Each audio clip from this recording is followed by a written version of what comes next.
Hello বন্ধুরা, good morning. দেখো আজকে শ্রাবণ মাসের প্রথম সোমবার, আমি পুজো দিতে এসেছি শ্যামনগরের কালীবাড়ি মন্দিরে।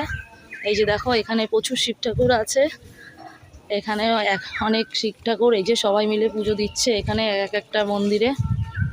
এই যে আমরাও পুজো দিয়েছি, আমরাও পুজো দিয়ে যা গেছি, আমি আর আমার বড় যা। এই দেখো এখানে আমার বড় যাও ঠাকুরকে একটু শিবের মাথায় জল দিচ্ছে।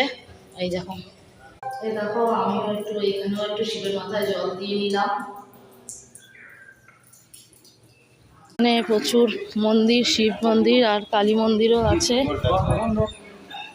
এখানেও একটা মন্দির আছে, ওখানে সবাই জল দিচ্ছে, দিয়ে নিলাম। এই দেখো আমার বড় যাও পুজো দিয়েছে, আমি আর বড় যা এই যে দাঁড়িয়ে আছে সব জিনিসপত্র নিয়ে। এই দেখো শ্যামনগরের গঙ্গা ঘাট, এখানেই বড় জায়গা নিয়ে এখানে পুরো মন্দিরটা, কিন্তু এখানে কালী মন্দির আছে, কিন্তু আমাকে ফটো করতে দেয়নি, এক ক্যামেরা